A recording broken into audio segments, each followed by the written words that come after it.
প্রিয় দর্শক, দেশ এবং দেশের বাইরে থেকে যারা আমাদের ভিডিওগুলো দেখেন, সবাইকে আন্তরিকভাবে শুভেচ্ছা এবং অভিনন্দন জানাচ্ছি।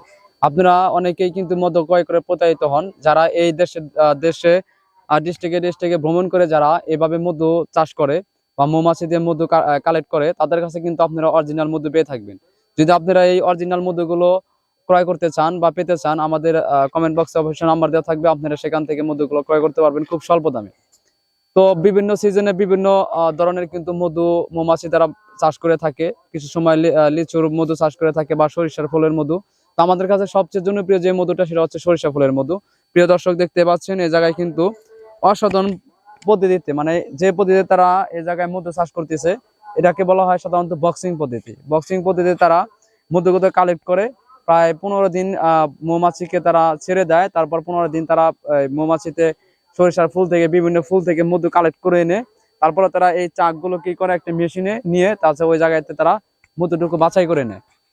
তো আমরা অনেকেই জানি যে মধুর মধ্যে কিন্তু পুরোটুকু আমাদের মধু থাকে না, এই জায়গার মধ্যে অনেকটুকু কিন্তু বিষ জাতীয় জিনিসও থাকে।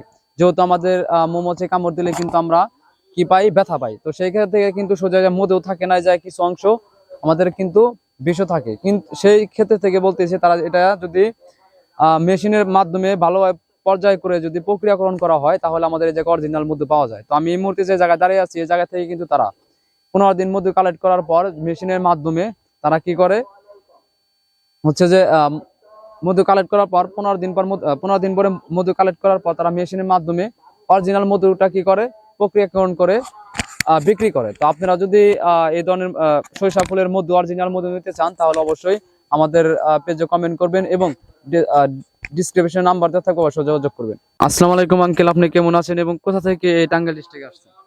সাতক্ষীরা জেলার থেকে। সাতক্ষীরা জেলা থেকে।